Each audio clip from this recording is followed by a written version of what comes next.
Alcanzar el éxito hoy en día requiere profesionales en la búsqueda por consolidarse, pero sobre todo una universidad donde tu pasión encuentre la excelencia.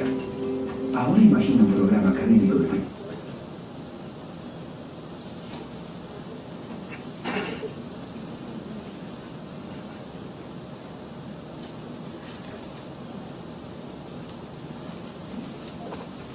Bien, estimados presentes, tengan ustedes muy buenas noches, reciban el saludo muy cálido de la Universidad Peruana Cayetano Heredia. El día de hoy nos convoca una reunión y reflexión sobre las experiencias que se han ido acumulando a partir del diplomado de monitoreo y evaluación de planes, proyectos de desarrollo que hemos venido desarrollando desde el 2015 a 2016 y ahora estamos en nuestra versión 3 que es para el 2017. Como saben ustedes, una propuesta de monitoreo y evaluación ha pasado por una serie de actividades que más adelante posiblemente les voy a comentar, pero tengan por seguro que toda esta propuesta que se está presentando el día de hoy tiene y viene desde el año 2011.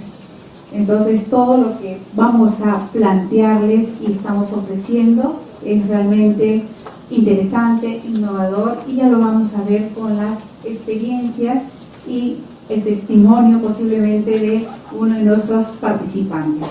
Por no decir que ahorita tenemos dos personas que nos han acompañado en este diplomado y vienen a verificar, a conocer un poco más, y posiblemente también ellos a su vez puedan comentar de lo nuevo y lo interesante que ha sido y es este diplomado. Bien, el día de hoy vamos a contar con dos ponentes. Vamos a contar con el doctor José Enrique Velázquez Hurtado, quien nos va a tratar el tema uso del monitoreo en la toma de decisiones. Es un profesor excelente que nos ha acompañado desde el año de los 2 años anteriores. Él es médico cirujano, consultor en monitoreo y evaluación de intervenciones sanitarias para instituciones nacionales e internacionales. Tiene mucha experiencia en el diseño e implementación de proyectos de investigación, programas, sistemas y servicios de salud. Se desempeña como director de seguimiento de políticas del MIDIS y es docente universitario con estudios de posgrado en salud pública, epidemiología clínica, diseño y evaluación de proyectos sociales, entre otros. Bien, sin más preámbulos, vamos a darle la bienvenida al doctor José Enrique Velázquez Hurtado.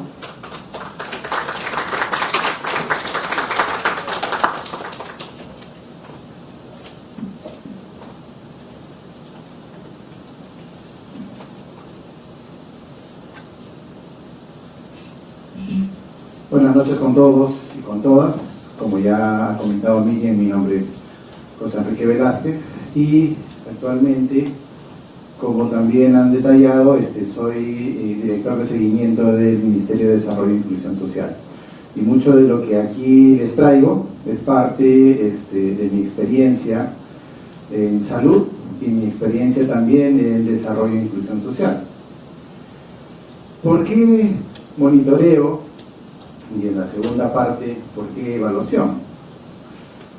¿Por qué es que existe una mayor incidencia en los últimos años en poder formar capacidades en lo que es monitoreo? Y cómo eventualmente va a contribuir con la toma de decisiones informadas, decisiones oportunas, y naturalmente con ajustes o reajustes que permitan reorientar el desarrollo de un proyecto, de un programa, de un plan de desarrollo, incluso de una política, porque también podemos hacer monitoreo de políticas, que es un poco más complicado por lo que voy a detallar en un momento, pero es posible hacerlo. En general, la problemática a la que nosotros respondemos está en función a que si necesitamos tomar decisiones adecuadas, primero necesitamos que la información sea confiable. Y luego vamos a ver qué tan confiable es la información que cotidianamente está en nuestras manos. Alguna será quizá de mayor confiabilidad que otra. Podemos entrar a profundidad con la calidad de cada una de las fuentes que ustedes tienen a la mano y veremos si realmente cubre con todo lo que necesitamos. Necesitamos que esta además sea eficiente, permita realmente medir lo que queremos obtener, ¿de acuerdo? Y naturalmente debe ser oportuna. Y el tema de oportunidad está en función a la toma de decisiones que queramos tomar. Naturalmente, si yo quiero ver, por ejemplo, cómo funciona un proceso determinado, yo necesitaré ver si hay cambios de pronto cada 3 meses, de pronto cada 2 meses, quizá cada mes, quizá cada semana. Entonces, cuando veamos monitoreo, no todos los aspectos necesitan seguirse con la misma periodicidad, pero el tema de oportunidad naturalmente va a estar en función a lo que yo quiera ver, el cambio que quiera notar en algún indicador específicamente. Idealmente deberíamos tener la posibilidad de, a través del monitoreo, de tener una perspectiva integral. No solamente una sola mirada, que una dificultad que hemos tenido como país en algunos problemas era mirarlo desde solamente una perspectiva. Y claro, quizá cuando estamos hablando de un proyecto, una perspectiva única podría tener cierta explicación. Sin embargo, si nosotros obviamos el contexto y no miramos los otros factores que eventualmente pueden intervenir, naturalmente nuestra decisión va a ser parcial y probablemente sesgada.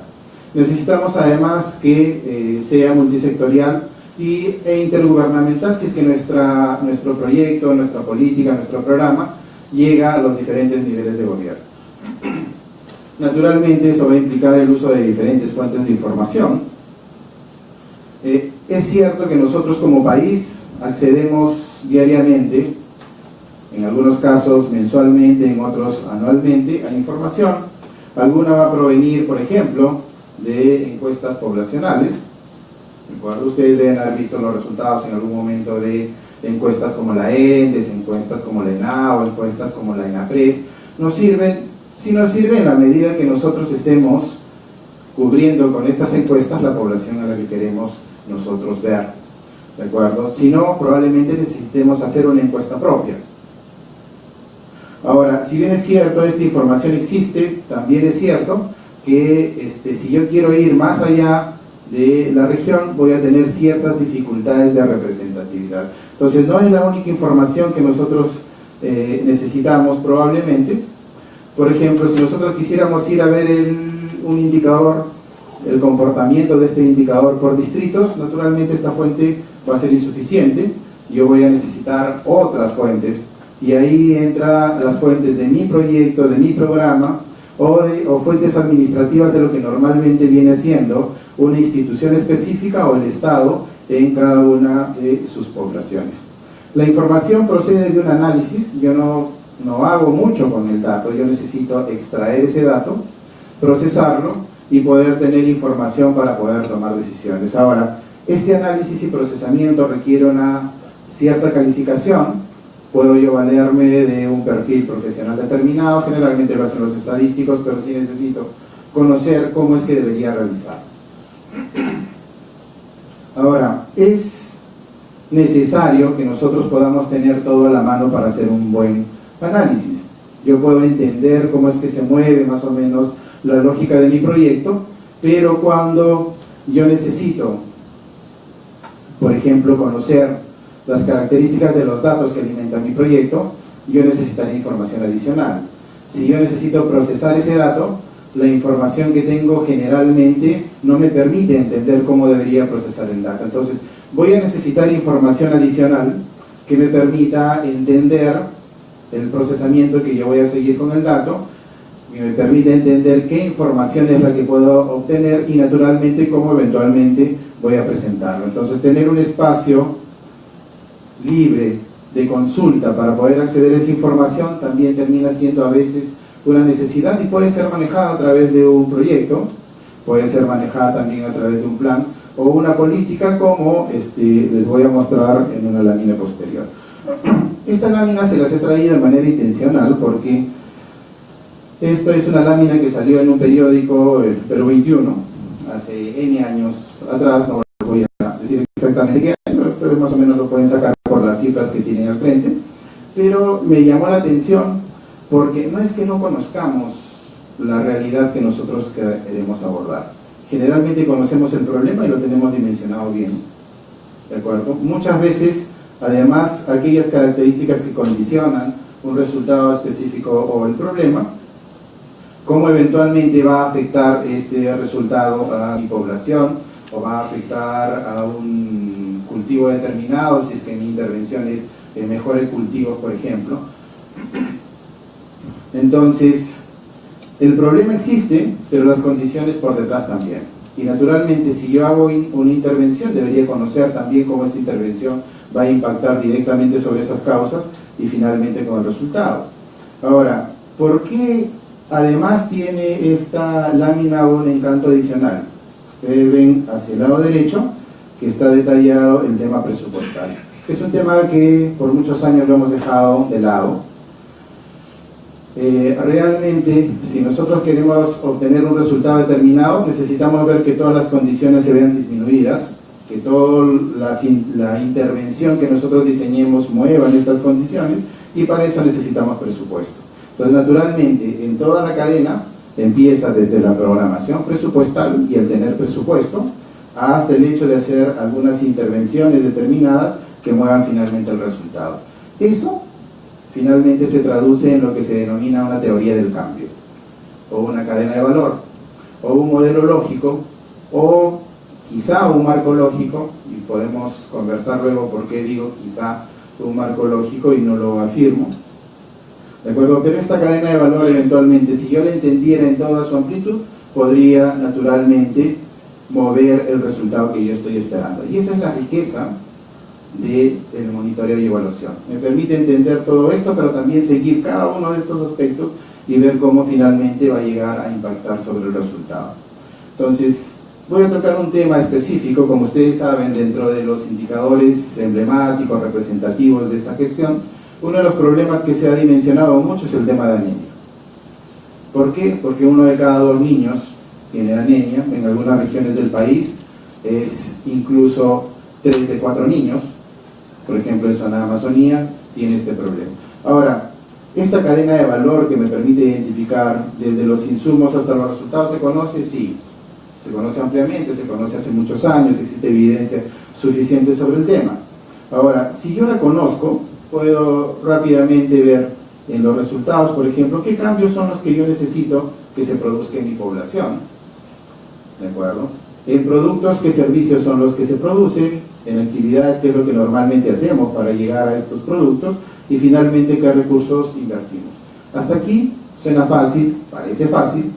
Sin embargo, cuando nosotros vemos la fuente de donde podemos obtener algo de la información para responder cómo está cada una de estas cajitas de la parte superior, resulta que tenemos información, sí. ¿Dónde? La podemos tener, por ejemplo, en el INEI, la podemos tener, por ejemplo, en el Ministerio de Salud, pero también la podemos tener, por ejemplo, en el Ministerio de Desarrollo e Inclusión Social, o de repente en el Ministerio de Economía y Finanzas también. Ahora, cuando mirábamos si nuestra información realmente nos permite ver cómo es que está avanzando la intervención o las intervenciones del país, o si quieren la intervención de mi proyecto, si mi proyecto fuera específicamente para contrarrestar este problema, vamos a ver, tenemos información confiable, tenemos una actualización periódica de esa información y esta información es representativa. Bueno, no voy a leer cada una de estas preguntas, pero voy a tener muchas preguntas alrededor. Y ustedes rápidamente van a identificar que algunas de esas preguntas probablemente no tengan respuesta. O probablemente la respuesta no es la respuesta que yo estaba esperando. Veo si la actualización es periódica, si yo tengo la actualización, por ejemplo, cada mes, para aquellos indicadores que se mueven ese mes, y si realmente representa a la región, si puedo ir más abajo de la región. Alguien decía, miremos cómo están el problema de la anemia por distrito, para poder ver en cada uno de los distritos del país cuáles son los distritos que mayor problema tiene, y sobre eso yo poder realizar una intervención. Entonces van a ser los distritos priorizados para la intervención de anemia, y puedo ponerlo en el marco de un proyecto con financiamiento del país o financiamiento externo. Ahora, ¿realmente tenemos indicadores hasta nivel de distrito? Cuando nosotros vamos a ver las fuentes de información, resulta que un indicador tan básico, con un problema que, como les comentaba, ha sido dimensionado como una política nacional, no lo tenemos hasta ese nivel, hasta el nivel de distrito. Entonces necesitamos tomar decisiones probablemente en espacios mayores, como las regiones. Entonces, la información en general debe mejorar. La confiabilidad de los registros es variable. Hemos mejorado mucho en el país en los últimos años, sí. En los últimos 10 años ha habido un crecimiento importante en la disponibilidad de información para la toma de decisiones. Pero todavía tenemos una brecha considerable que nos permita tomar decisiones informadas. Existen retrasos en la actualización de los registros, de los procesos de validación, de la documentación que necesito para entender la información que tengo a la mano. La información se maneja de manera a veces monosectorial y no se comparte con facilidad. Quienes han tenido la necesidad de poder acceder a una información y han tenido que hacer el trámite determinado, a veces les alcanza la información, otras veces les alcanzan parte de la información, otras veces no les alcanza la información. ¿De acuerdo? Y es complicado en esa lógica poder tener información que pueda articular varias fuentes. No hay estándares homogéneos, ese es otro tema que a veces uno lo ve como banal, pero en algún momento me tocó identificar, por ejemplo, los niños que tienen su certificado de nacido vivo, que ustedes saben que se registra a través de RENIEC, y se lo alcanzan al Ministerio de Salud. Estábamos haciendo un estudio, vamos a viajar a Loreto, e hicimos el cruce de la cantidad de niños que tenían certificado de nacido vivo con cada uno de los distritos de Loreto. Y un problema con el que nos enfrentamos inmediatamente fue que la codificación que identifica el distrito en las bases de datos de RENIEC no son las mismas que tiene el INEI. Y algo tan sencillo nos representó finalmente un gran problema. Tuvimos que generar una base adicional de equivalencia para poder saltar esta dificultad en un tema que creíamos importante tanto para RENIEC como para el INEI, naturalmente para el Ministerio de Salud también. No hay un espacio que permita no solamente el almacenamiento, el registro de almacenamiento, sino documentación de la data. Tenemos una experiencia interesante que les voy a mostrar en un momento, que es un repositorio que está creciendo, un repositorio multisectorial que es manejado por varias instituciones y que justamente tiene como función acortar esta brecha de conocimiento de la información que tenemos a la mano. En general necesitamos revisar y reorientar el alcance de los sistemas de seguimiento. Necesitamos ver la información y cómo esta información finalmente se va a traducir en reportes que sirvan para todo tomador de decisiones. Ahora, herramientas de seguimiento existen.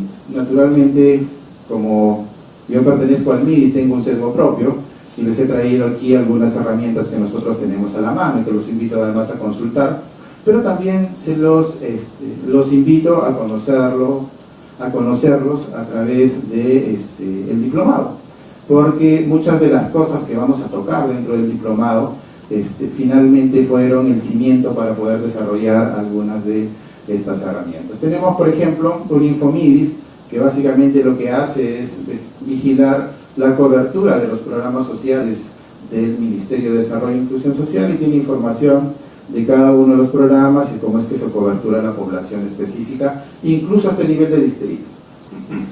Entonces, eso que en algunos sistemas de información representa una dificultad, para nosotros era una dificultad en su momento también, pero era una necesidad imperiosa, porque teníamos que ver la intervención específica hasta el nivel de distrito, porque hasta ese nivel se tomaban decisiones.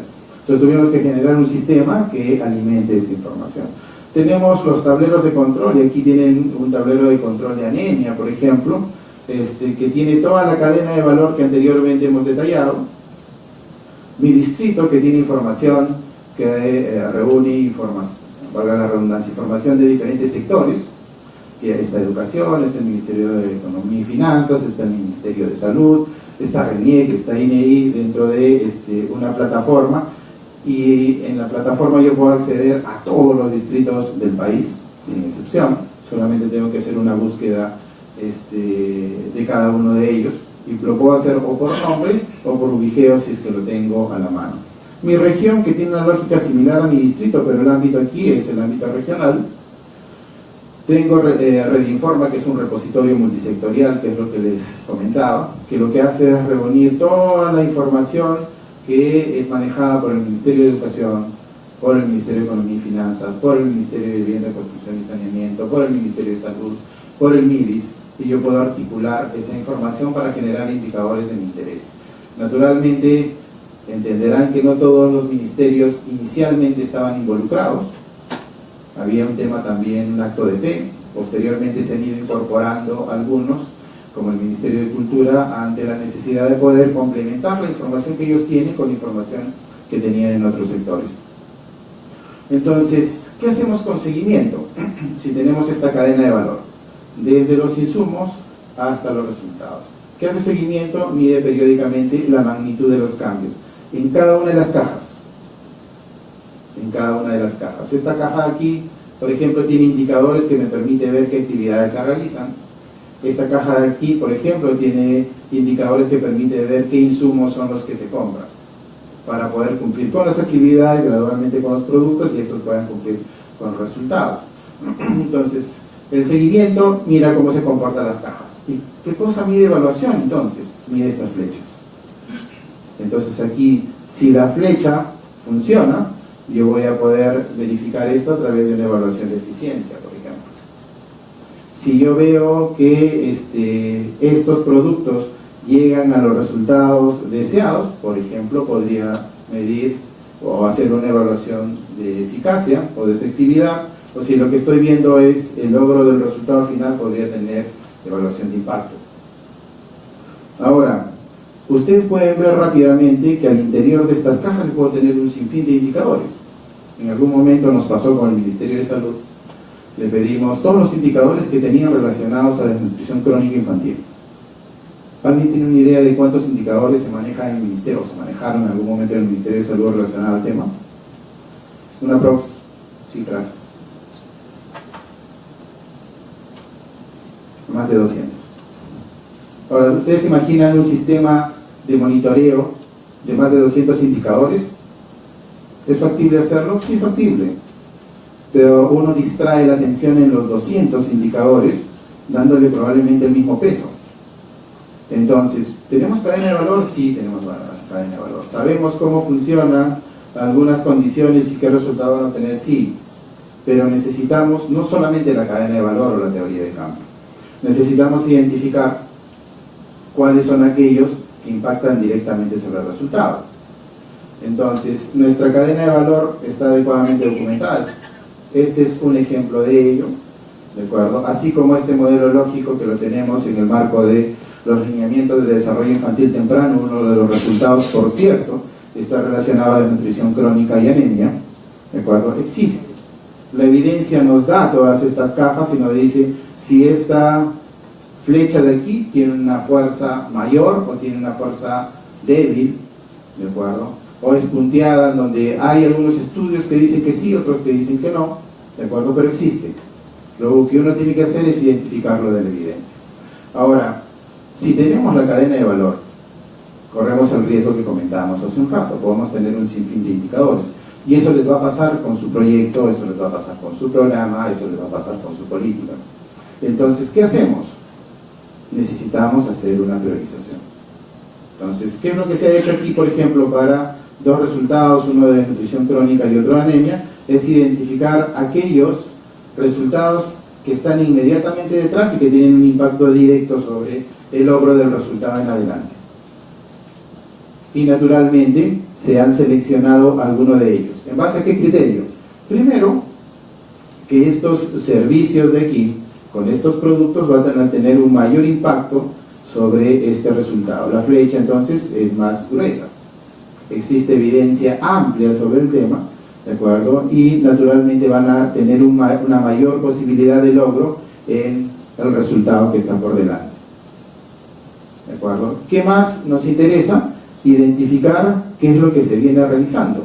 Naturalmente podemos hacer algunas actividades en el marco de un proyecto, en el marco de un programa o en el caso de una política, como es la política nacional relacionada a la disminución de la desnutrición crónica. Entonces aquí no nos hemos quedado con las 12 conductas que tiene identificada el Ministerio de Salud.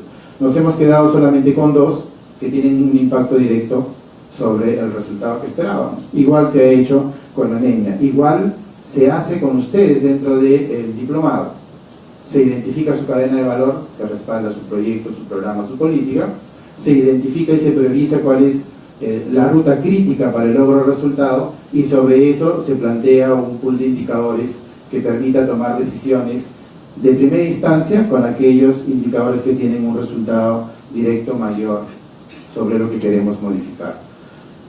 Naturalmente, cuando vemos este resultado, decimos, ok, por aquí están todo lo que queremos mover en la población, o en la población objetivo del programa, que no siempre es una persona. Hacemos nosotros cosas desde nuestra intervención, programa, proyecto, plan, etcétera, que estamos por aquí, el punto de atención, nuestro proyecto, las intervenciones de nuestro proyecto, y aquí está en el logro de resultados. Sin embargo, tenemos que reconocer que hay una inversión importante de presupuesto, y no hacemos nada sin el presupuesto. Entonces, para yo poder programar mi presupuesto, por ejemplo, necesito saber qué es lo que quiero lograr, primero. Necesito saber a través de qué lo quiero lograr, para con eso poder tener una mejor planificación de lo que necesito invertir. Y naturalmente, si la planificación es adecuada, yo voy a poder asegurar idealmente el dinero, y finalmente el logro de los insumos, la entrega del servicio, y naturalmente la mayor posibilidad de poder mover el objetivo al final. Entonces, eso que hemos visto anteriormente, desde un modelo lógico podemos pasar a una estrategia de seguimiento aquí.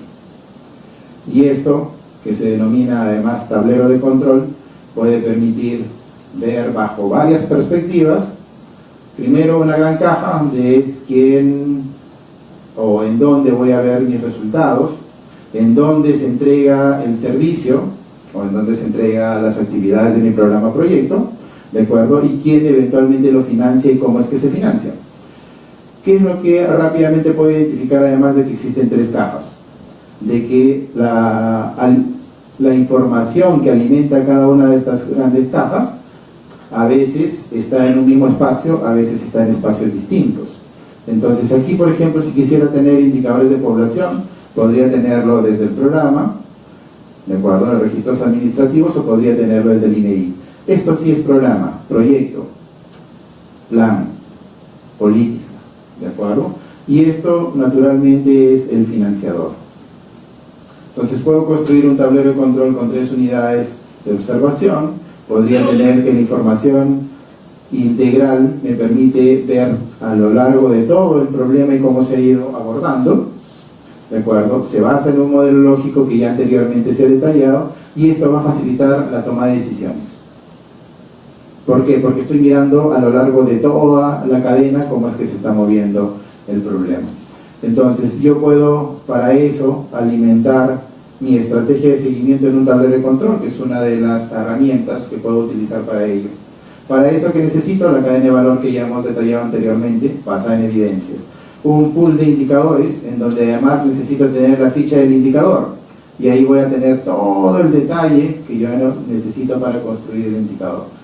Necesito identificar de dónde voy a obtener la información, cómo es que voy a realizar mi estrategia de difusión, y cómo es que naturalmente después lo van a utilizar los tomadores de decisiones. Porque también es cierto que tenemos información, pero cuesta hacer que esta información realmente sea utilizado por el tomador de decisiones. ¿Por qué? Porque los tomadores de decisiones no todos son iguales. Si yo cojo el ejemplo anterior, si yo me voy a una región, los tomadores de decisiones van a estar desde el operativo, del nivel más inferior, establecimiento de salud, hasta el tomador de decisiones más alto, que es el gobernador regional. Y yo no voy a ir con el mismo mensaje para todos ellos. El gobernador probablemente tendrá tiempo para leer una hojita, ¿de acuerdo? El operativo no, le interesará ver todo el detalle de lo que viene realizando día a día. Entonces sí necesitamos mirar el espectro en toda su extensión. Y podemos tener algo como esto. Entonces, teníamos nuestra cadena de valor, teníamos nuestra línea de producción, y aquí se han identificado algunos indicadores.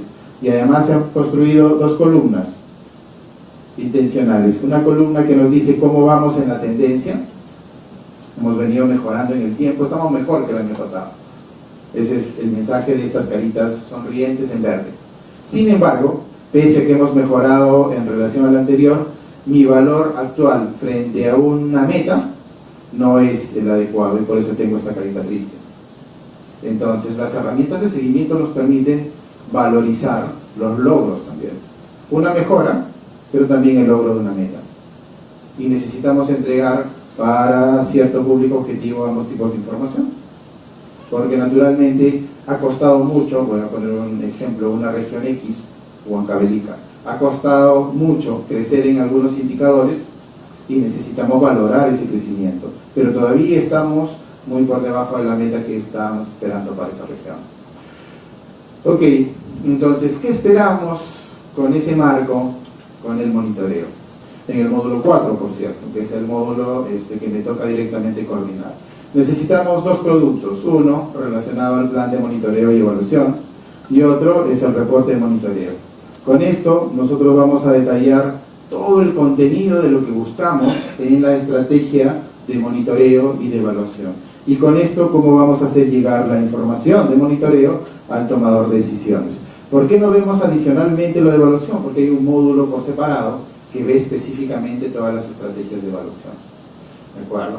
Con este plan necesitamos primero integrar el contenido de módulos anteriores, esa información que van a obtener ustedes de módulos previos, planificar y gestionar el proceso de monitoreo y evaluación, este es un documento que va a permitir hacerlo, identificar de manera clara el avance y el logro de resultados en función a lo que habíamos programado y naturalmente va a involucrar la toma de decisiones oportunas idealmente, por eso lo planificamos con anterioridad, y asignar recursos para reencauzar aquellos aspectos que eventualmente pueden no estar funcionando bien. Y con el reporte de monitoreo buscamos que el tomador de decisiones acceda a la información y finalmente se facilite todo el proceso. Y además, periódicamente lo pida, periódicamente lo utilice para poder mejorar el logro del proyecto, del programa, del plan que se viene implementando. Ahora, en un plan de monitoreo y evaluación, a veces pensamos que es bastante simple, ¿de acuerdo? Sin embargo, veíamos que lo anterior, pese a que se basaba sobre una cadena de valor que al parecer en su construcción era relativamente sencilla, y el ponente siguiente les va a comentar el tema de los programas presupuestales. Y por ejemplo, ¿vamos a hacer seguimiento de programas presupuestales? ¿Podemos hacer monitoreo? Por supuesto, podemos hacerlo. ¿Existen cadenas de valor? Sí, se denominan marcos lógicos, modelos lógicos, dependiendo del programa, ¿de acuerdo? Sin embargo, yo necesito mover varios aspectos, ¿de acuerdo? Desde las personas que voy a considerar, si hay varias asociaciones involucradas, si el tema es integral, intersectorial, intergubernamental, necesito hacer un proceso de planificación, que es lo que está por fuera. Eso me va a llevar naturalmente a la disponibilidad de información, el análisis de la misma, y finalmente al centro, la toma de decisiones. Ahora, esto que parece tan sencillo se traduce en 12 pasos. Y en estos 12 pasos ustedes van a identificar en el cuarto el plan de monitoreo y evaluación, que va a recopilar ¿qué cosa? Cómo es que estamos proponiendo la estructura organizacional del seguimiento. Solo lo vamos a hacer nosotros, nos vamos a valer de otras instituciones. ¿Qué recursos humanos necesitamos para la operación del sistema? Es tan sencillo como contratar 2 o 3 personas que se hagan cargo del tema, es mucho más complejo y necesito toda una unidad de monitoreo y evaluación. Hay alianzas para implementar el sistema, necesito un plan de trabajo presupuestado naturalmente, necesito hacer promoción, comunicación y cultura de monitoreo y evaluación, que a veces cuesta en algunas instituciones más que en otras. Una vez que yo tengo asegurado todo el contexto, necesito ver qué herramientas voy a utilizar para poder recoger la información. Son algunas periódicas, como en el tema del monitoreo rutinario, o son algunas que son mucho más distanciadas y que probablemente sean a la mitad del periodo del programa o del proyecto y al final del mismo, como las evaluaciones intermedias y evaluaciones de impacto, pero todas ellas deben contribuir ¿a qué? A la toma de decisiones, al uso y la divulgación de la información. Eso que mirábamos hacia atrás y que nosotros podemos desarrollar dentro de nuestra dentro de nuestro diplomado es mucho más complicado de lo que a veces parece, pero sí existen estrategias que nos permiten llegar al producto que esperamos. Entonces, ¿cuál es la expectativa finalmente del módulo? Primero, aplicar de manera práctica y ajustada a las experiencias laborales propias todo el conocimiento. Cada uno de ustedes viene con su propio bagaje laboral, viene con una experiencia propia, viene algunos trabajando ya desde monitoreo, algunos han hecho también evaluación, o algunos han hecho una u otra de manera indistinta o complementaria, pero en base a eso se empieza a construir el conocimiento adicional. Vamos a, de todas maneras, desarrollar la cadena de valor o teoría de cambio como insumo crítico para el monitoreo y evaluación, y ahí el tema de evidencias es básico, y van a tener un módulo de gestión de evidencias, y el ponente que viene luego les va a detallar más el tema. La identificación e inclusión de los 12 pasos del monitoreo y evaluación que veíamos con anterioridad, la estrategia para identificar qué indicadores nosotros consideramos críticos y cómo debemos difundirlos. ¿De acuerdo? Para ello contamos con una plana docente calificada, tanto en el diseño como en la implementación de sistemas de monitoreo y evaluación. La plana docente que va a formar parte del módulo ha venido implementando en el Estado y fuera del Estado, en instituciones privadas, instituciones tanto nacionales como internacionales, sistemas de monitoreo y evaluación. Y finalmente quiero mostrarles lo anterior. Parece totalmente teórico y alguien podría decir, pero eso que está en la teoría escrito, ¿cómo pasa finalmente a la práctica? ¿Podríamos pasarlo a la práctica? No le voy a mostrar todo el proceso de cómo se asegura la toma de decisiones, pero sí puedo mostrarles lo que hemos visto ahorita como tablero de control, que se encuentra dentro del repositorio que les comentaba hace un rato. Y está tablero de control de anemia y un tablero de desarrollo infantil temprano, de educación básica regular, pero veamos acá. Mi tablero de control de anemia. ¿Se acuerdan toda la lógica que buscábamos? Ok, la lógica está construida aquí y está puesta a disposición de todo el sector correspondiente, tanto desde indicadores de resultados, que lo podemos ver aquí solo como ejemplo, y vamos a ir hasta el final luego. Ustedes lo pueden explorar si desean porque es totalmente libre, ¿de acuerdo? Hay indicadores aquí que pueden ser explorados con facilidad. Puedo yo ver cómo es que evoluciona el tema hasta cada uno de los niveles de desagregación mayor que permite la fuente. Resultados, recordarán que lo puedo obtener a través de algunos indicadores del INEI. Ok, aquí tenemos cómo se mueve en las regiones. Pero yo podría tener algunos indicadores hasta nivel de distrito que lo puedo ver en la sección, por ejemplo, de indicadores de producción. No voy a entrar por una cuestión de tiempo ahí, pero sí me voy a programación. Y en programación yo puedo tener indicadores de programación presupuestal.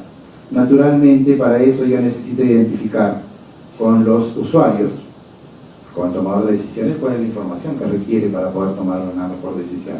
Aquí lo que se ha hecho en su momento es seleccionar un grupo de indicadores con el Ministerio de Salud, para decir, estos son los insumos críticos que yo necesito. Entonces, ¿cómo los programo presupuestalmente y cómo es la ejecución presupuestal posteriormente? Y cómo eso mueven los indicadores luego de producción, esos de producto, y esos finalmente esperan mover los indicadores de resultado. Eso se puede construir con cada uno de los proyectos, sí, pero los pasos ustedes lo han visto anteriormente detallados. Bueno, muchas gracias.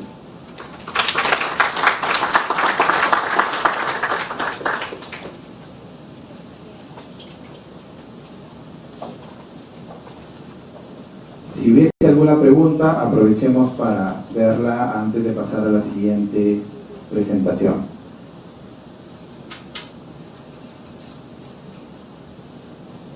Sí. Tengo una curiosidad. Sí. ¿Esos monitoreos podrían ser interpolados a planes estratégicos? Sí, por supuesto que sí. En general, para cualquier estrategia que se base en la identificación de indicadores, yo podría utilizar la misma identificación de una cadena de valor, ¿de acuerdo? Pasar a indicadores posteriormente y finalmente hacer un seguimiento con la periodicidad que eventualmente se requiere. Ahora, sin embargo, sí nos va a pasar que no todas las intervenciones, ni todos los planes, ni todos los proyectos, ni todos los programas tienen una cadena de valor que los respalda. Y naturalmente, si no tenemos una cadena de valor que, como vimos, es el cimiento para poder identificar un buen sistema de monitoreo, podremos tener indicadores, pero estos indicadores no van a representar en esencia el espíritu de la intervención. Que nos ha pasado, por ejemplo, con algunos programas presupuestales últimos, que tienen marcos lógicos, pero no tienen tanta evidencia detrás que permita construir una buena teoría de cambio, y naturalmente el logro de resultados muchas veces es difícil de lograr, pero simplemente por un tema de selección de la intervención que tenga un impacto directo sobre el resultado. ¿Alguna otra pregunta?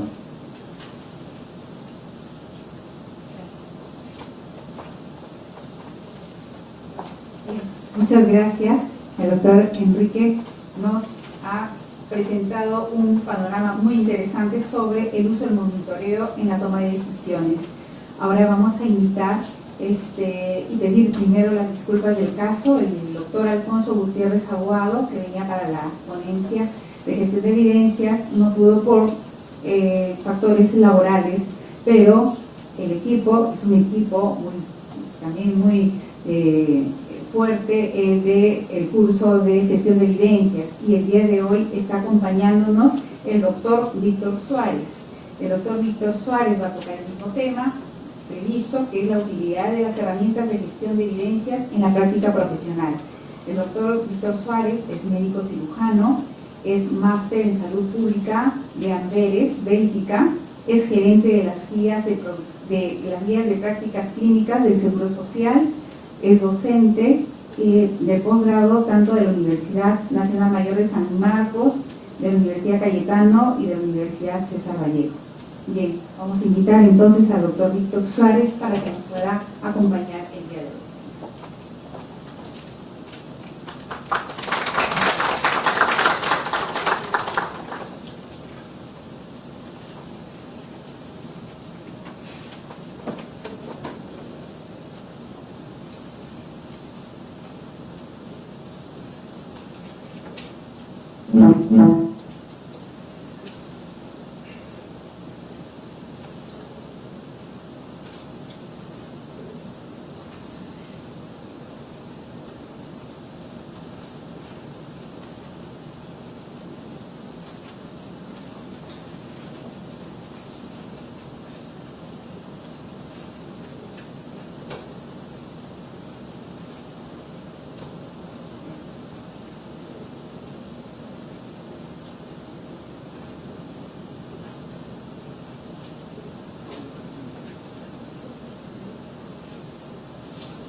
Buenas noches con todos.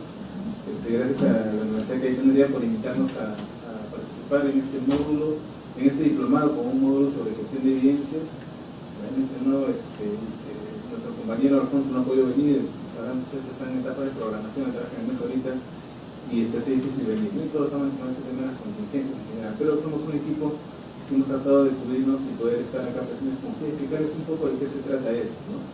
Del uso de las evidencias. Ya mencionó Enrique hace un momento, muchos de los planes, programas o proyectos que se quieren lanzar plantean intervenciones que a veces no tienen la suficiente evidencia atrás, ¿no? ¿Y eso qué significa? Significa que a veces planteamos una intervención para un determinado ámbito, sea cual sea, y de repente no estamos seguros o no podemos sustentar de repente adecuadamente cuál es la eficacia de esa intervención que estamos recomendando implementar, ¿no? Porque todos nosotros vamos a presentar alguna vez un proyecto a alguien, a un financiador, a un financista, sea nuestro jefe o una agencia cooperante, al Ministerio de Economía o a algún lado. Y le vamos a plantear que en ese programa se implemente alguna intervención o paquete de intervenciones y obviamente el financista va a decir, muy bien, si yo doy tanto dinero, X dinero, ¿qué es lo que yo voy a obtener en cuanto a resultados? ¿Cuánto voy a reducir, por decir, mortalidad? ¿O cuánto voy a reducir tasa de violencia? ¿O en cuánto voy a reducir, o cuánto voy a mejorar el acceso al agua? ¿O en cuánto voy a mejorar los puntajes de evaluación de los niños en edad escolar? ¿Cuál es el resultado que voy a obtener yo al financiar esta iniciativa? Y entonces ahí viene el problema, porque muchas veces no podemos sustentar esa respuesta, ¿no? Sobre qué evidencia, sobre qué información vamos a decir, si compramos este proyecto, si usted compra este proyecto, lo que va a obtener es esto, ¿no? Que es una decisión básica, porque todos esperamos maximizar el uso de nuestros recursos. Los recursos en todas partes son escasos, y obviamente necesitamos invertir en aquello que nos va a dar más réditos, más utilidad, más beneficios. Esos son los resultados. Entonces tenemos que cuantificarlos. ¿Y cómo lo vamos a cuantificar? Una es a través del monitoreo y evaluación, el poder cuantificar luego cuál va a ser el resultado que obtenemos. Pero ex ante, antes de empezar el proyecto, ¿cómo sabemos el resultado que vamos a obtener, si vale la pena o no vale la pena invertir? Y en ese sentido es donde entra la evidencia científica, y que es toda aquella prueba que podamos ya encontrar publicada, analizada, sistematizada, y que nos pueda reportar experiencias basadas en investigación que nos digan esto sí funciona, esto sí es seguro para la población y sí vamos a tener tales beneficios. O en todo caso, saben que aquí la evidencia es de baja calidad, es insuficiente y no podemos asegurar la eficacia de esta intervención. Y de eso se trata la gestión de evidencias, el poder contar con esta información para poder orientar mejor las decisiones que finalmente se van a tomar. Entonces, como ustedes saben, ya tomar decisiones hay que tomar decisiones en un entorno complejo usualmente, ¿no? En el cual hay muchas variables que se van sumando a la vez, las coyunturas, los valores de las personas, la disponibilidad de presupuesto y un tema difícil que es la disponibilidad de información también, ¿no? Entonces, las decisiones no son fáciles, hay que tomar en cuenta muchas variables. Entonces tenemos que reducir la incertidumbre en nuestras decisiones. Una forma de reducir esa incertidumbre es tomando en cuenta la evidencia. Y probablemente ustedes se habrán enfrentado alguna vez a una pregunta, ¿no? O sea, le dicen, hay que plantear un programa, un proyecto, una iniciativa para reducir o para enfrentar un problema X. En este caso, un ejemplo, la violencia urbana, ¿no? Que es un tema muy presente en la sociedad, ¿no? Tenemos que reducir la violencia urbana en el país. Entonces, ¿qué hacemos? ¿Cómo lo hacemos? ¿Cómo hacemos que se reduzca la violencia urbana? Contratando más policías, dándoles más horas de franco, aumentándoles el sueldo a los policías. ¿Qué podemos hacer para que se reduzca la violencia urbana en el país? Entonces, tenemos que empezar a respondernos algunas preguntas, ¿no? Por ejemplo, la primera es, ¿cuál es su magnitud? ¿Cuál es la magnitud de este problema? Obviamente violencia urbana es algo que quizás no necesita ni siquiera que se diga es tal magnitud, porque todos lo sentimos en el día a día, ¿no? Pero hay otros problemas que se plantean que no necesariamente están cuantificados adecuadamente o no sabemos implícitamente cuál es su magnitud. Y tenemos que cuantificarlo porque ese problema va a competir con otros problemas por los mismos fondos. Entonces, en la medida que nosotros sepamos cuál es su magnitud, vamos a poder argumentar con más fuerza la importancia de invertir en este problema. Y entonces, ¿cómo sabemos cuál es esa magnitud? Pues también tenemos que investigar lo que son las evidencias científicas para conocer esa magnitud. Deben de haber estudios epidemiológicos, estudios de campo, encuestas nacionales, la ENDE, el ENAPO, o diferentes estudios que nos digan cuál es la magnitud de ese problema que queremos enfrentar. Y eso ya es una evidencia. Pero luego que ya tenemos claro que este es un problema importante, relevante, la siguiente pregunta es, ¿cuáles son las causas? ¿No? Porque si yo quiero resolverlo, primero tengo que saber qué lo origina. Y entonces, ¿cuáles son las causas que vamos a enfrentar, que tenemos que abordar? ¿Las sabemos? ¿Las tenemos claras? ¿Cómo vamos a averiguar cuáles son las causas? Y suponiendo que ya sabemos las causas, lo siguiente es entonces, ¿qué vamos a hacer frente a esas causas? ¿Cómo vamos a intervenir para controlar esas causas? ¿Qué es lo que funciona para abatir esa causa que arrastra, en este caso, la violencia urbana, ¿no? Tenemos que buscar cosas que sí funcionan. Entonces, ¿por dónde empezamos? ¿Por dónde empezamos a responder esas preguntas de magnitud, de causas, de intervenciones que sí funcionan? ¿Qué vamos a hacer? ¿Consultarle a un experto? Vamos a buscar al que sepa más sobre seguridad ciudadana o al que sepa más sobre deforestación. Vamos a buscar a los expertos que salen en la televisión para poder preguntarles cuáles son las causas y las consecuencias. O voy a ir a la biblioteca y voy a buscar un libro para buscar las respuestas. La pregunta sería si ese libro está actualizado, es la última edición, la bibliografía de ese libro es reciente, ha validado la última información existente. O si de repente digo, no, yo he llevado mi diplomado de monitoreo y evaluación en Cayetano, entonces yo voy a recurrir a la evidencia científica, ¿no? Y entonces voy a buscar los artículos. De repente busco y encuentro un artículo científico sobre el problema. Pero probablemente eso se va a preguntar dónde busco, ¿no? Ese es un tema. Y una vez que lo encuentra, ese artículo es relevante. Ese artículo que hemos encontrado es relevante para el mar de conocimiento que existe actualmente. En salud, por ejemplo, el volumen de investigaciones que se publican diariamente ha crecido exponencialmente. Si nosotros hace unos 8 o 9 años poníamos un tema X, nos salían más o menos 200 a 300 artículos solamente sobre ese tema. Hoy día ponemos la misma búsqueda y nos botan cerca de 2.000 artículos científicos. ¿Sí? Ha crecido exponencialmente la disponibilidad de información científica. Entonces, si yo tengo ahora disponibles 2.000 artículos científicos y yo encontré al azar uno, ese uno, ¿vale la pena? Ese uno representa el estado del arte del conocimiento actualmente, o es un artículo que he encontrado aleatoriamente que no necesariamente refleja el estado del arte actual. ¿Cuál es la relevancia de esa información que yo he encontrado? Entonces, esos son todos esos problemas que vamos a encontrar cuando queramos resolver estas cuestiones, ¿no? Problemas prácticos y que tenemos que identificar, porque quizás podamos tomar decisiones sobre evidencia que no es sólida o coger información aleatoria que de repente no es relevante, ¿no? Y que pueda ser rebatida. O sea, ustedes pueden estar de repente frente a un auditorio sustentando una posición en base a un artículo, de repente alguien dice, pero yo he leído un artículo que dice lo contrario de lo que tú dices. ¿Cómo nos aseguramos que realmente tenemos el estado del arte de ese conocimiento? Entonces es importante conocer cuáles son los niveles de evidencia, ¿no? Hay diferentes tipos de información que podemos utilizar, pero cada una varía de acuerdo a la confianza que podemos tener en cuanto a la información que nos está dando, ¿sí? Por ejemplo, acá muy someramente este gráfico nos muestra algunos tipos de fuentes de evidencia que podemos utilizar.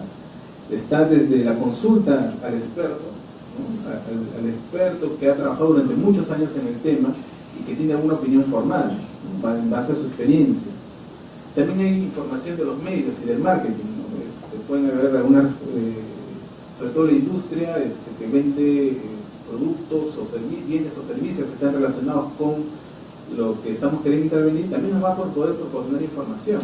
Pero tenemos que ser conscientes también que es información sesgada en beneficio a su producto que ellos están ofertando, ¿no? Podemos también tener información cualitativa, que es la referida a las creencias, a las preferencias o a los valores que pueda tener la población, ¿no? O podemos tener información de evaluación de programas, que nos ofrecen la gran ventaja de demostrar si tal intervención funciona o no funciona en el mundo real, ¿no? El único problema es que a veces estas evaluaciones de programas tienen limitaciones en cuanto a diseño y calidad de la data, pero son muy importantes porque nos sirve, como les digo, para ver lo que funciona o no en el mundo real. Otra información como la vigilancia en el caso de salud, y otro que es la literatura científica. Si vemos acá al costado, encontramos que esto va desde lo más subjetivo hasta lo más objetivo, ¿no? Del nivel más bajo, que puede ser influenciado por la subjetividad de quien está transmitiendo la información, hasta los niveles más objetivos, en donde tenemos datos, cifras que han sido documentadas a través de la investigación y han sido validadas por científicos y han sido luego publicadas y discutidas por otras personas, ¿no? Y en ese nivel podemos tener, encontrar lo que es literatura científica en uno o más artículos que yo les mencionaba. Yo puedo coger un artículo, pero es 1 en 1000 o 1 en 2000. ¿Qué significa eso? Probablemente significa poco también. Entonces, en el nivel más alto de esta pirámide o escala de lo que es la calidad de evidencia, tenemos lo que se conoce como las revisiones sistemáticas. Las revisiones sistemáticas son búsquedas exhaustivas de la literatura científica para encontrar o conocer el estado del arte con respecto a una pregunta específica que hemos hecho, ¿sí?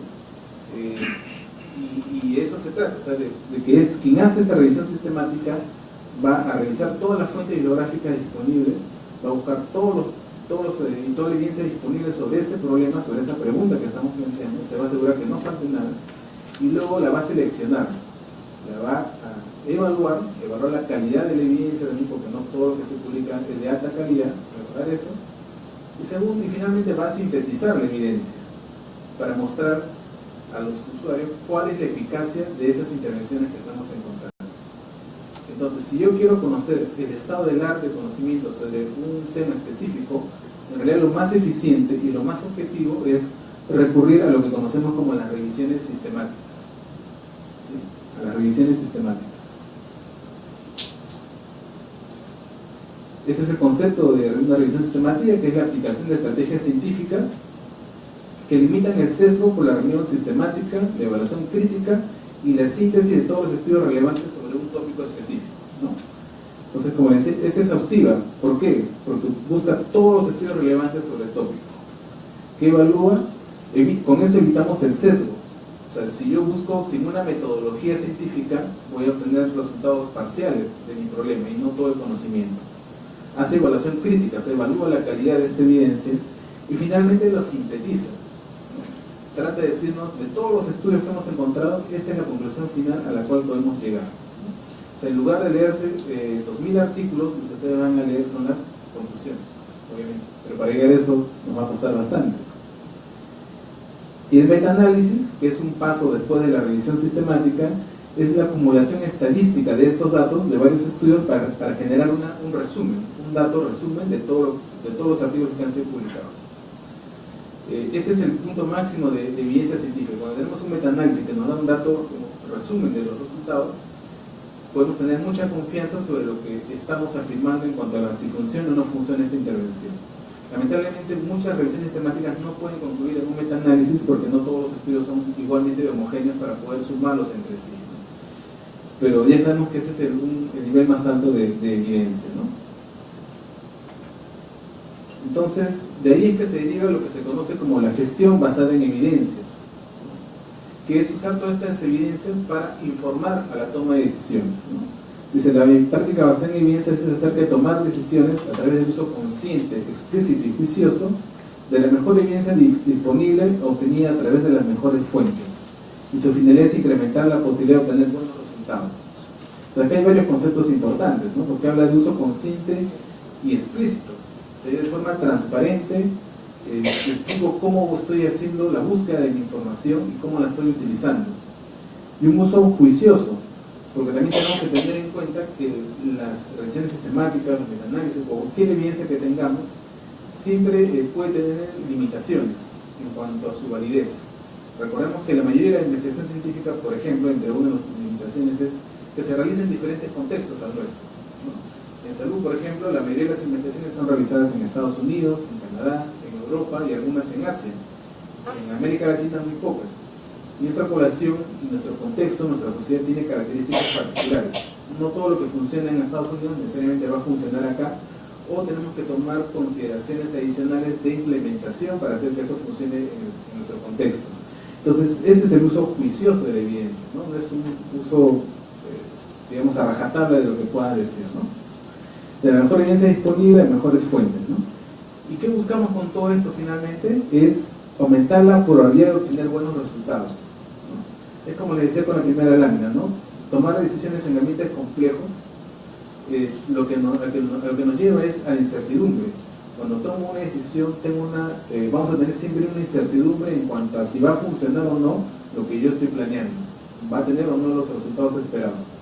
Cuando yo uso la gestión basada en evidencias, tomo decisiones informadas en evidencia, reduzco esa incertidumbre, no la desaparezco, pero reduzco la incertidumbre en cuanto a la probabilidad de tener éxito en lo que queremos obtener, ¿no? Éxito en eficacia, en reducir mortalidad, en reducir la violencia, en todos los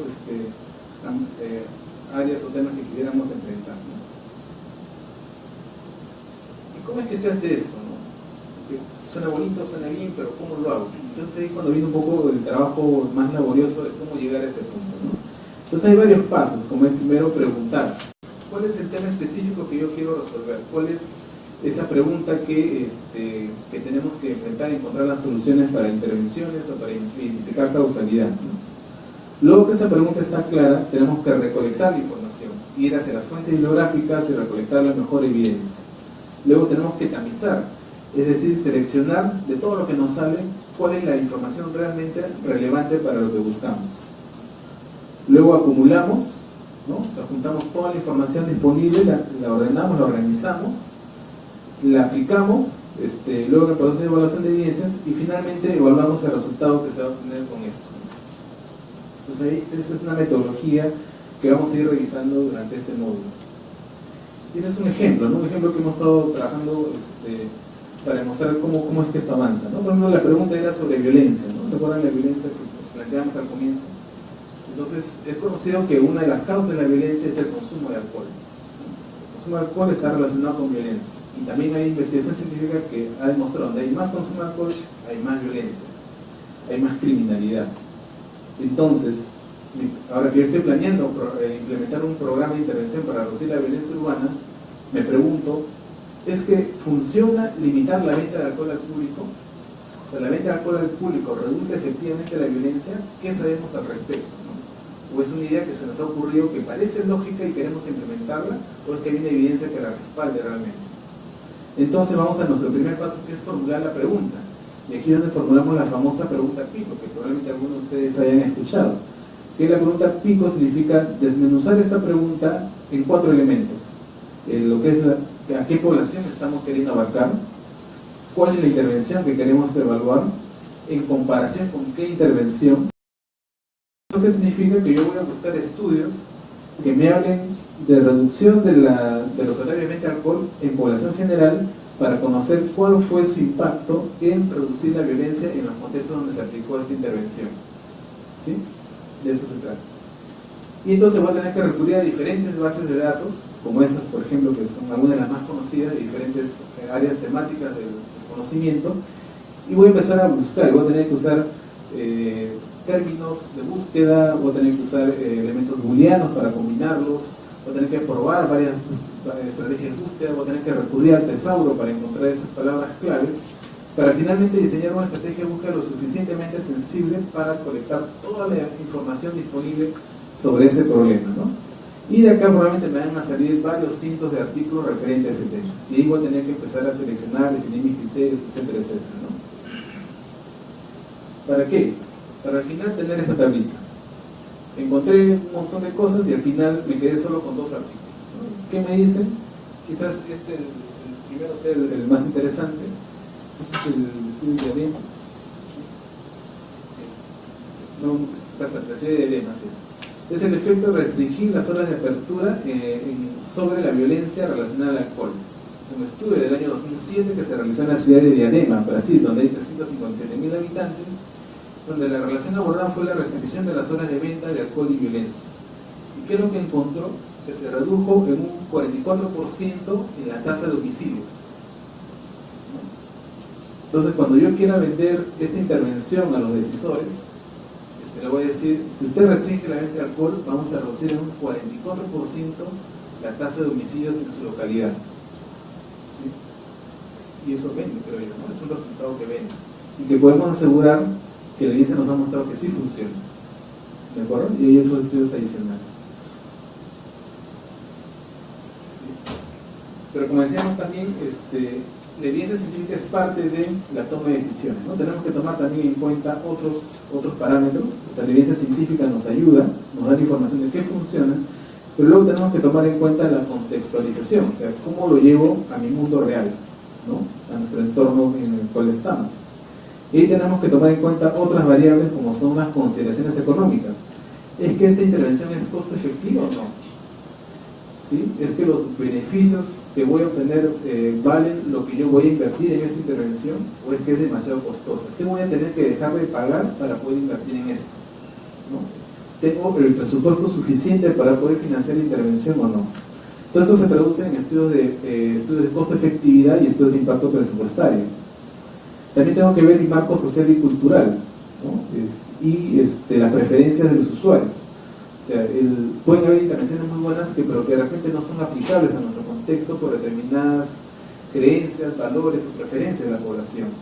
Recordemos que somos una población multicultural, ¿no? En donde no necesariamente todos compartimos los mismos valores, ni tampoco el mismo acceso a los servicios, con diferentes zonas como urbano, rural, quintiles de pobreza, no pobreza, en fin, que pueden hacer que tengamos que hacer modificaciones a las intervenciones, pero eso es parte del análisis. Entonces, la evidencia sola no decide,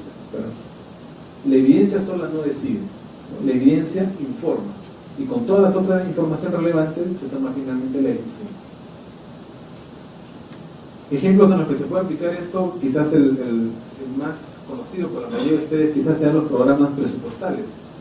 ¿Sí? El PPR, el programa de presupuesto por resultados, básicamente les pide evidencia. Si ustedes quieren formular un programa presupuestal o quieren incorporar una nueva intervención al programa presupuestal, les va a pedir que lo sustenten con evidencia. Es más, la tabla que yo les he presentado sobre alcohol está escrita sobre una tabla diseñada específicamente para el PPR. Es una de las tablas que piden el PPR, ¿sí? Y entonces el PPR te pide información para todo esto.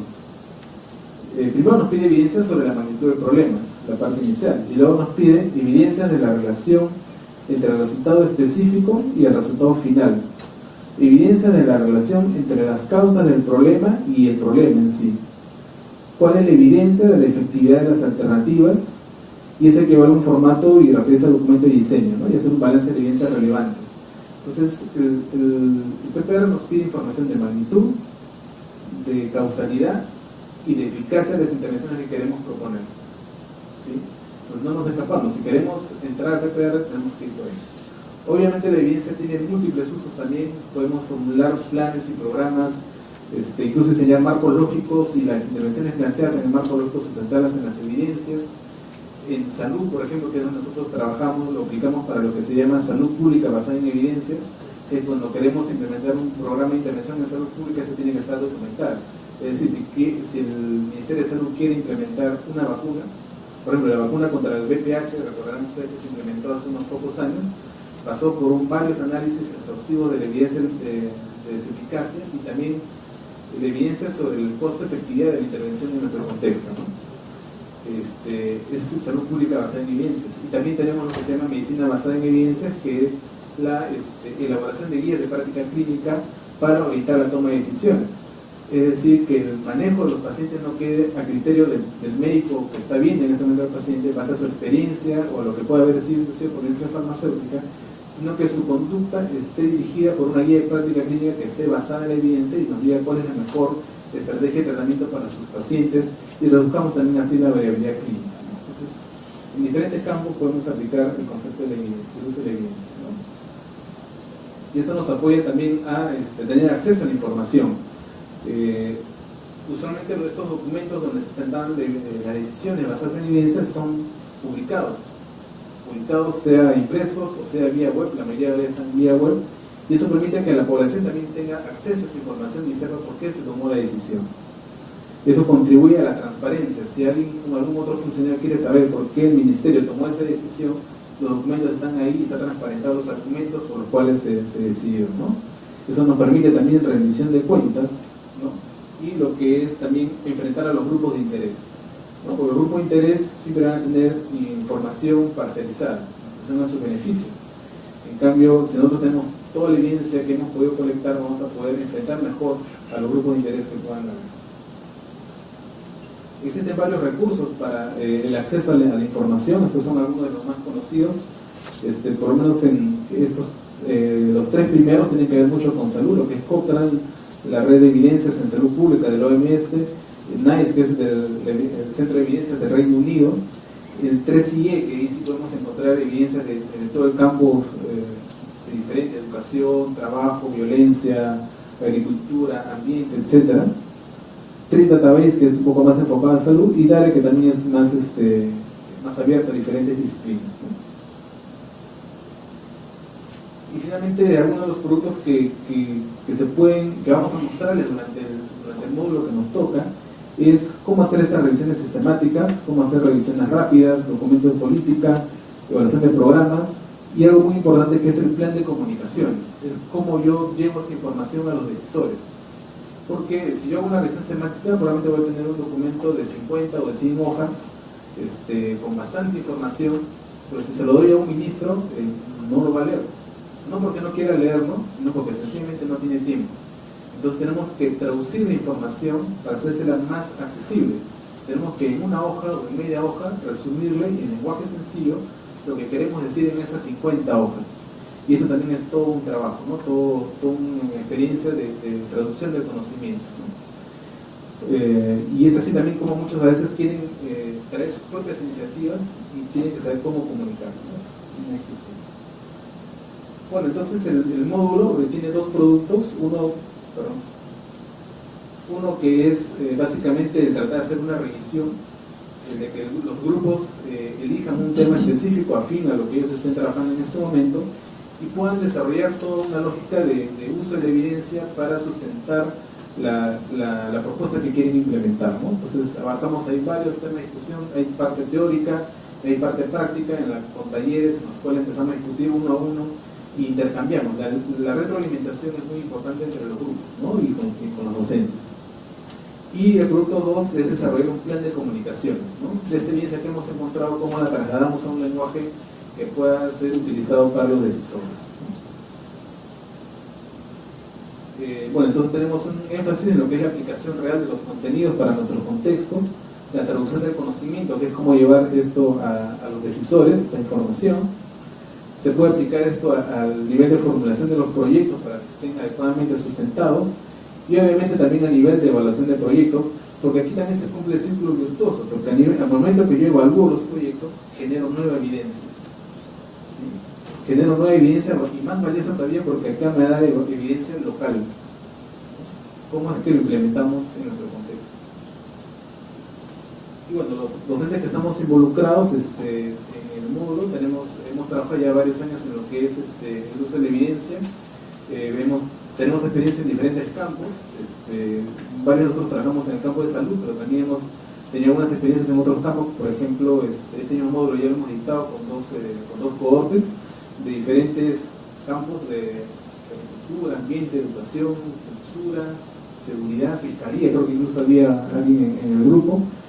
Y hemos podido demostrar que la evidencia sí se puede usar en los diferentes campos, ¿no? Y es un equipo multidisciplinario porque también tenemos gente entrenada en lo que es la comunicación de resultados, ¿no? Tanto a nivel operativo como a nivel de políticos, cómo es que han sabido llevar la información, cómo han hecho gestión de la información, ¿no? Bueno, estas son unas fotos de los anteriores módulos que hemos dictado, los talleres que hemos tenido con los grupos, clases, búsquedas, prácticas con búsqueda de vía web de esta información, cómo es que hacen la discusión y luego revisión de los documentos para darles la retroalimentación y finalmente tengan un producto concreto al final del diplomado. Bueno, eso es lo que yo les quería comentar, y si hay alguna pregunta por ahí.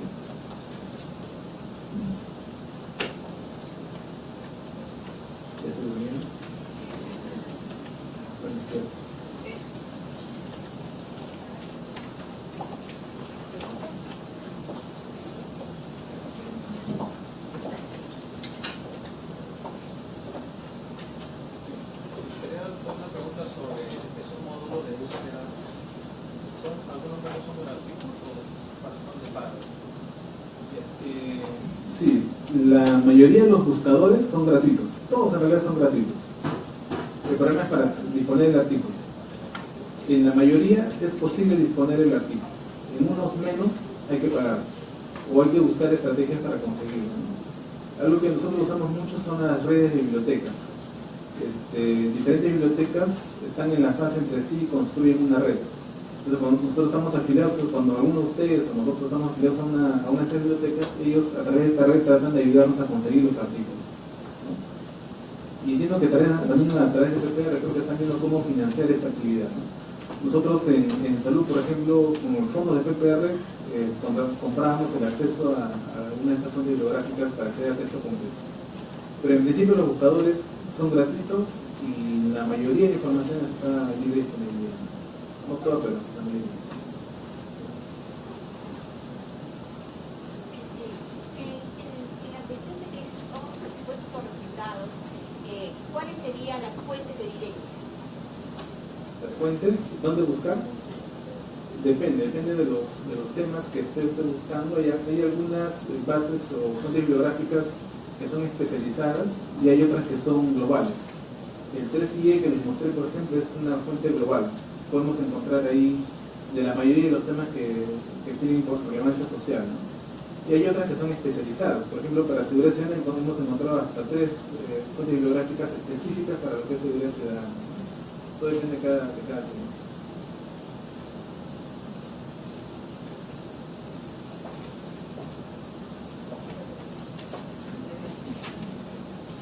Vamos a despedirlo con un fuerte aplauso al doctor Víctor Chávez. Muchas gracias. Bien, ya llegamos casi al final. Solamente queríamos presentarle un pequeño documento .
Bien.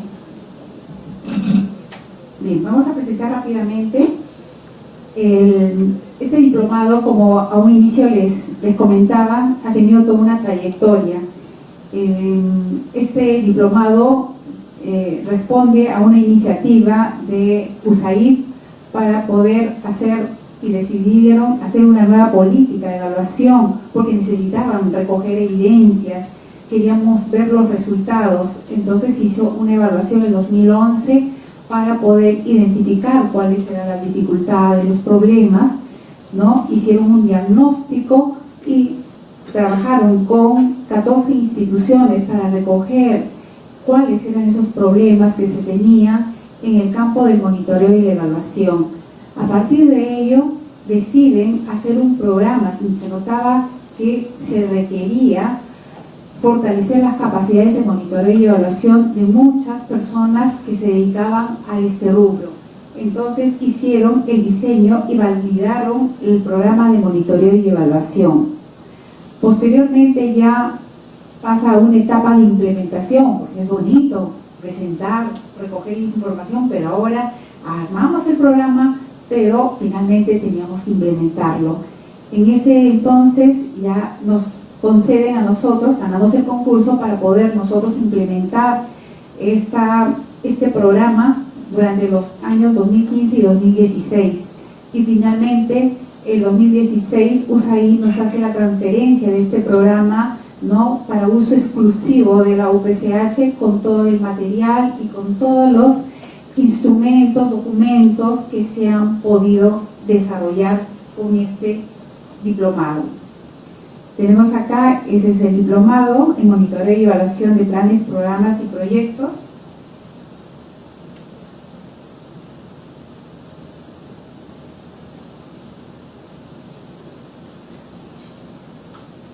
Tenemos los objetivos claros que ya ustedes los han estado revisando posiblemente, que no solamente es diseñar, sino también desarrollar, y tratamos de implementar todos los planes de monitoreo y evaluación en los programas y proyectos de desarrollo.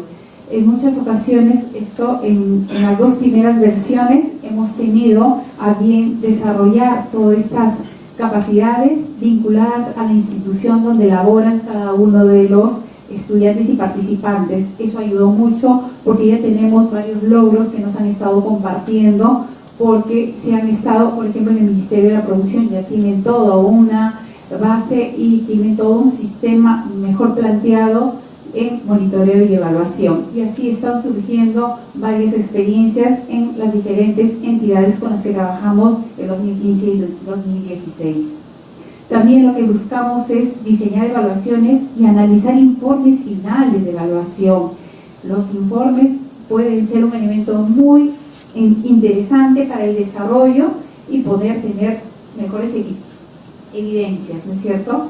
Entonces, es uno de los elementos que también se trabaja y ya tuvimos la oportunidad en una anterior conferencia en donde Amalia Cuba, quien es responsable de este módulo, nos explicó todos los beneficios de su curso. Finalmente tenemos que lo que buscamos y lo que hemos tratado de trabajar el día de hoy con Víctor Suárez es todo el uso de la evidencia y formulación y ejecución de planes, programas, y finalmente lo que se busca con todo este diplomado es lograr y contribuir a todo este posicionamiento de la cultura y práctica del monitoreo y la evaluación como un proceso más científico, ¿no?, fundamental, tiene que ver con lo social, con lo político, ¿no?, y dentro de un contexto donde realmente haya mayor transparencia y participación. Nuestro diplomado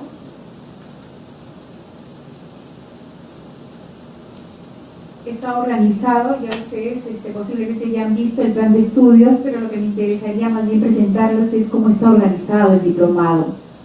Hay momentos, el primer momento de este programa tiene que ver con un taller introductorio, en donde se ponen las pautas y hay todo un recordaris de lo que son los procesos para desarrollar proyectos, todos los proyectos, los enfoques que hay sobre la construcción de proyectos, de programas. Después de todo este taller introductorio, que solamente dura un día presencial, pasamos a lo que son ya el desarrollo de los módulos. Los módulos contamos con lo que son las competencias claves que tienen que ver con esos elementos y el desarrollo de las habilidades blandas que tenemos que tener cuando tenemos que desarrollar algún programa de este tipo. Esto está conducido por el doctor Luis Oberón y todo un equipo también de expertos en donde se trabaja el desarrollo y liderazgo. Tenemos el desarrollo de habilidades, la negociación, que es un elemento muy importante dentro de todo este proceso. El otro módulo que sigue es el de gestión de evidencias, que ya nos está explicando el doctor Enrique Velázquez. Luego tenemos el módulo de planes y programas, el monitoreo, que lo ha hecho el doctor Quique. Y luego viene el módulo de evaluación de planes, programas y proyectos de desarrollo, para que con todos estos módulos logramos finalmente acabar con un taller de integración. El taller de integración te permite realmente buscar que todos los productos que hemos trabajado en los cursos anteriores se tengan que socializar a partir de todo una mejora, un acompañamiento, un trabajo de la mano con los expertos en cada uno de los temas. Presentamos cada grupo o cada 2 personas mayormente, porque más de 3 no se permite para hacer este tipo de trabajo, porque tiene que ser así, ¿no? Tiene que ser más personalizado, inclusive la evaluación es mucho más personalizada, y logran presentar estos productos, sustentarlos frente a un equipo de docentes también que vienen y son como los evaluadores o son el jurado que a su vez les van a dar una serie de consejos, retroalimentación y poder obtener mejores productos. Todo este proyecto, este programa, dura 32 semanas efectivas de trabajo continuo. Este es un diplomado semipresencial en donde tenemos momentos presenciales, porque es muy importante, tanto al inicio como al término de cada módulo necesitamos esas actividades presenciales, porque el tú, face to face, como dicen, con los docentes, con los participantes, y entre los mismos participantes logramos obtener formidables experiencias y logramos productos que realmente son muy buenos y que les va a servir en su desarrollo profesional, personal, y de hecho que les va a servir para el trabajo en sus instituciones. Como les decía, aquí nosotros lo que tenemos es un grupo de profesionales que vamos a de buena y de alta performance, y bueno, lo que queríamos también ver, ustedes puedan conocer, es la distribución del tiempo según los momentos del programa. Como decíamos, es semipresencial, hay momentos presenciales, pero hay momentos también a distancia. Esos momentos a distancia, no presencial, para ello contamos con una plataforma virtual muy amigable que va a permitir que ustedes puedan ir mirando, observando, conociendo todos los materiales que van a estar a disposición. Tenemos cada uno de el taller y módulo en la primera fila. Van a notar todos los cursos que se van a desarrollar y el tiempo en meses o en días que se van a desarrollar esas actividades y estas sesiones. En todo esto contamos con muchos materiales que ya están validados, materiales para los docentes, pero también materiales para todos los participantes. Tenemos materiales, como les decía, que están ya validados, ya han pasado por diferentes evaluaciones y van a estar a disposición de ustedes, tanto en forma virtual como en físico. Cabe la pena aclarar también que van a contar ustedes con todos estos materiales y también con unos videos especiales que se elaboraron específicamente para cada uno de los cursos. Bien, aquí tenemos a todos nuestros docentes coordinadores. Tenemos al doctor Luis Oberón, como les decía, que es el responsable de todo lo que es el desarrollo de el módulo de habilidades, competencias claves. El doctor José Enrique Velázquez, que es responsable del módulo de monitoreo. La doctora Leli Solari, que es responsable de lo que es gestión de evidencias. Y la doctora Amalia Cuba, que es responsable también de lo que es la evaluación de monitoreo y evaluación, perdón, es el curso de evaluación de proyectos y programas. Bien, nosotros estamos muy complacidos de que nos hayan permitido conversar y compartir esta propuesta. Esperamos, ustedes tienen ahí los formatos, están ahí todas las indicaciones de cómo proceder a obtener de repente mayor información. Nosotros encantados realmente, y siempre culminamos nuestras actividades con un pensamiento, ¿no? El hombre se descubre cuando se mide con un obstáculo.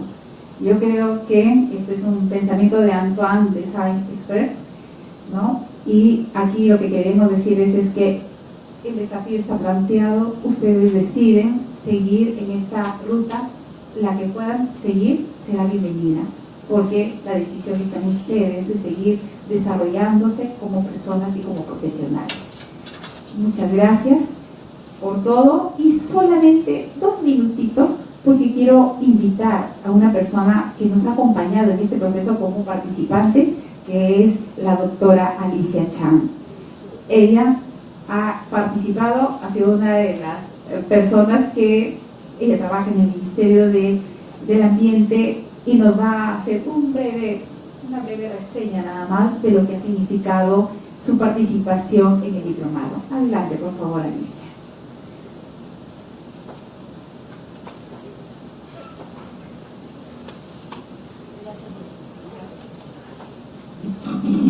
Buenas noches. Ya me doctoró, Miriam, pero no soy doctora. ¿Todavía o no sé? Yo soy ingeniera sanitaria de profesión. He trabajado mucho tiempo en el sector saneamiento, luego en el mundo de la gestión de proyectos. Actualmente estoy en el Ministerio del Ambiente, en una comisión de trabajo, una secretaría técnica sobre coordinación de monitoreo y evaluación de proyectos. Me han dicho 2 minutos para ver un poco de compartir. Como es hora, dicen que es hora de que nos vayamos, pero siempre, cualquier salida siempre tiene una entrada, y cualquier entrada tiene una salida, así que todo el mundo es cíclico. La pregunta que yo haría es, en este escenario que tenemos aquí, ¿hay algunos que ya se decidieron para seguir el diplomado? ¿Ninguno? ¿Nadie se decidió todavía? Bueno, ¿hay alguno que esté interesado? Por favor, por favor. ¿Hay algunos que están en duda, que no están convencidos todavía? Con confianza, porque igualito estuvimos nosotros. No sabe, no opina, el resto. Bueno, mi testimonio concreto es lo siguiente.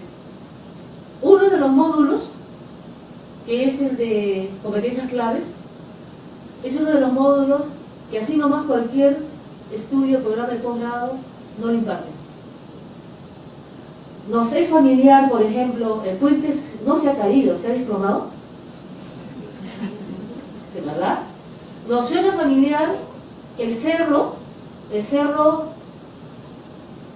aumentó de tamaño y por eso se sobrevaloró el presupuesto y se ha pagado más.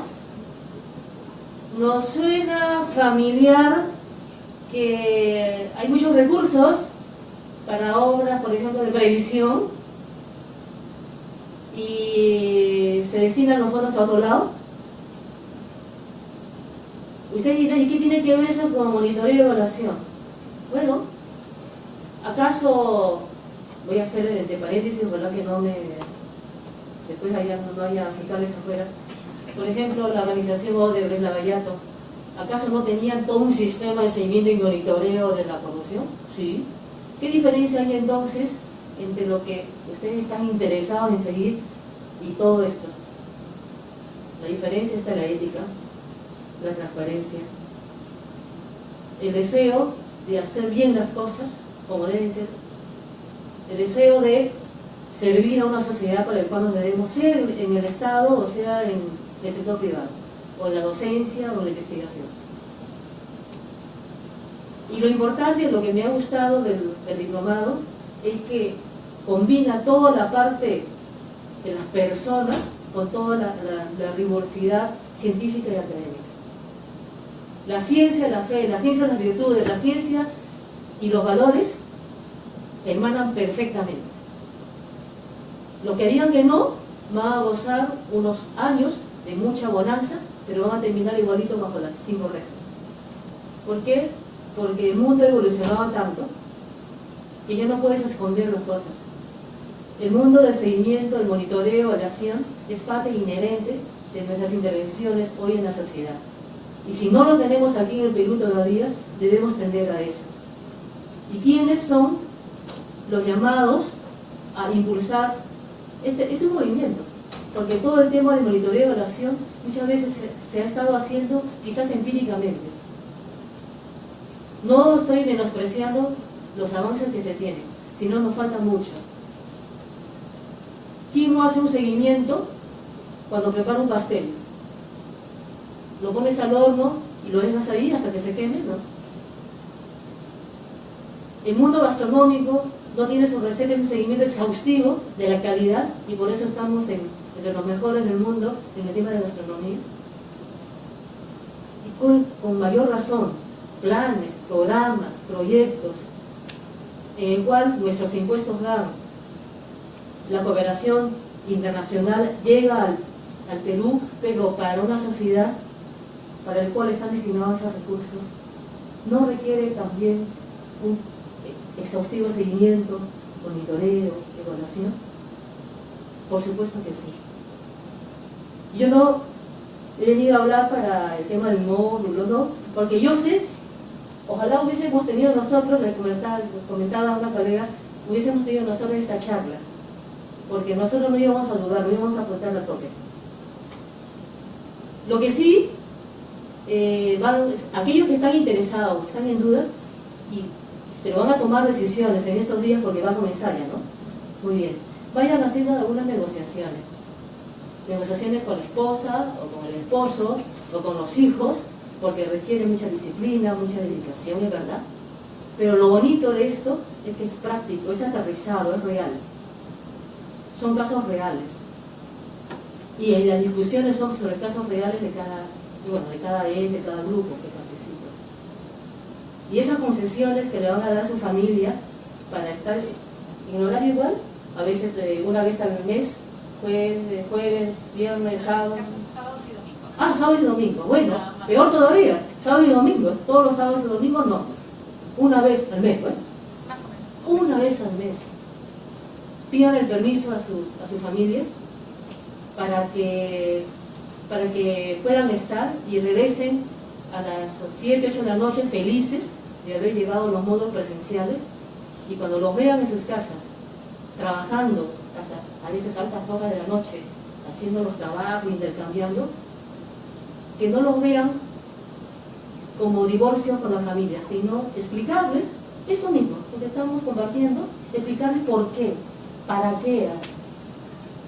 Y finalmente, para terminar, de las cosas que a mí personalmente me ha gustado bastante, hablando del tema de gestión de evidencias, de evaluación, las preguntas tipo, uno aprende a hacerse las preguntas, a hacer preguntas, a aprender a preguntar.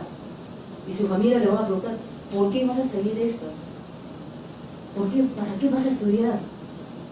¿Ya no has estudiado toda la vida? Le explican por qué. ¿Y para qué?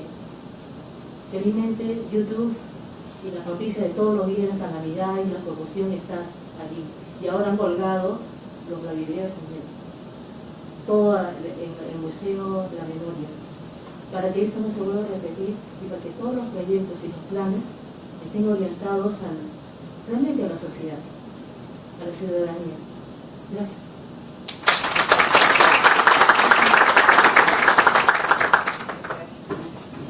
Bien, gracias. Gracias, Alicia. Gracias, estimados señores, señoras, señoritas. Y nos estamos viendo pronto. Cualquier cosa nos escriben, ahí tienen los correos o nos dan una llamadita. Muchas gracias. Hasta luego.